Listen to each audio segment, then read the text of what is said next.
Hello everyone, this is Crystal Putoff, and today I am going to start a series of videos on little things that you can add to your pisanki on the border or in the border that kind of give it a little bit extra elegance maybe, or just a little bit different look.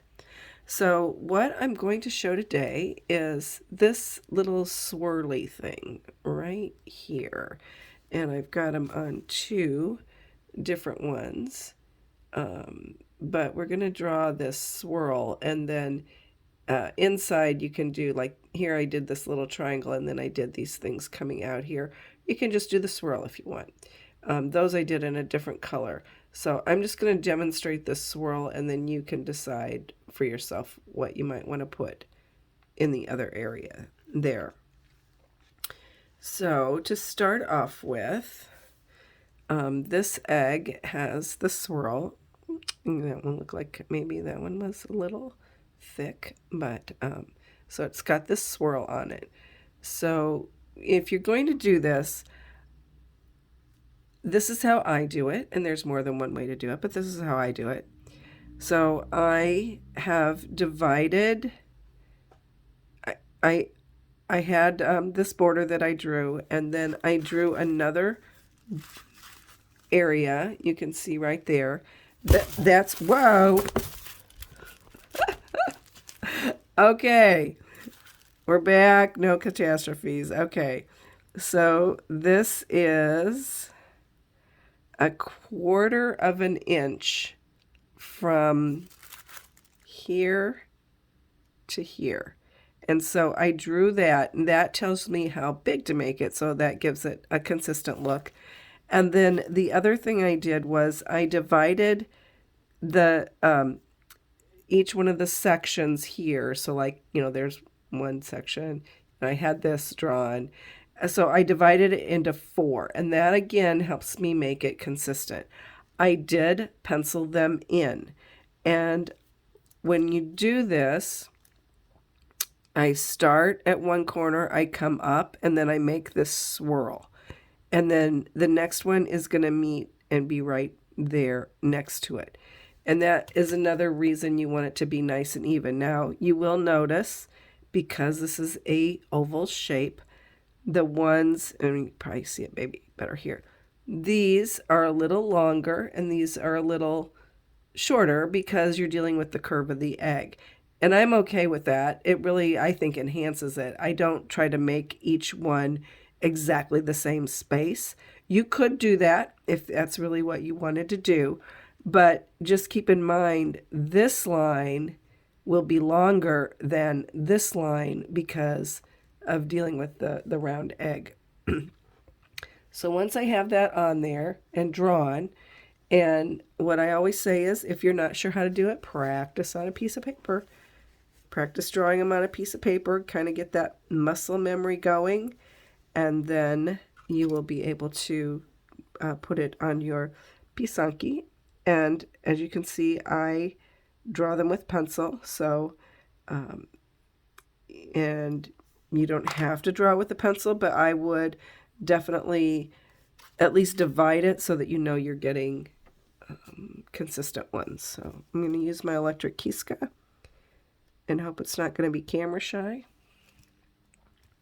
So I'm going to start here and draw up and swirl. And I do have it touch the bottom line. So it's touched this wax line right here, and it touched the line that I drew. Now I could go back and draw a solid line there if I wanted to. That would look nice too. I'm not going to do that for this one.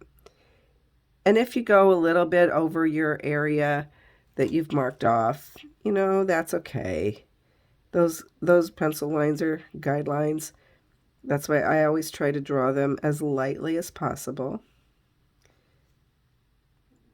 And it doesn't really matter which one of these you start with, because it's going to go all the way around the egg and match up. That will be the goal.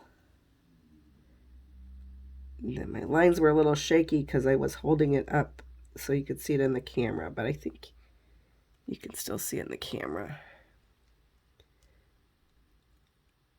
I tend to hold my Kiska kind of like a pencil, and I tend to draw away from me.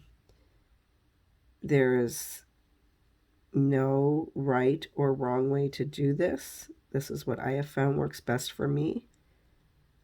The only wrong way to hold the Kiska would be to hold it by the hot end. That would be wrong because that would burn you and that would hurt. But I know some people hold it with an overhand grip. It's like you hold your toothbrush. Some people will hold it. There's other ways you can hold it. This is what works best for me.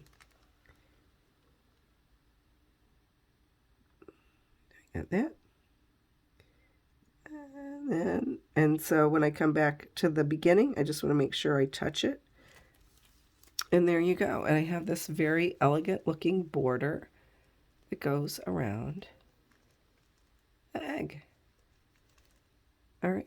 And then, whatever color I want to put on it. Now, obviously, these are going to be white because I was putting the wax on the white part of the eggshell. They don't have to be white. They can be any color you want. You just need to make sure the eggs dyed that before you put the color on it. So that's the start of doing these. I just think they look so fun and they look so elegant. Kind of really makes it look, I don't know, expensive, jazzy. I like it. All right. Well, thanks for watching. And I will put the link to the playlist for these border elements, I think is what I'll call it. And be watching for some more things that you can do to jazz up the border, either the outside of the border, or we'll do some of the things inside the border. Thanks for watching.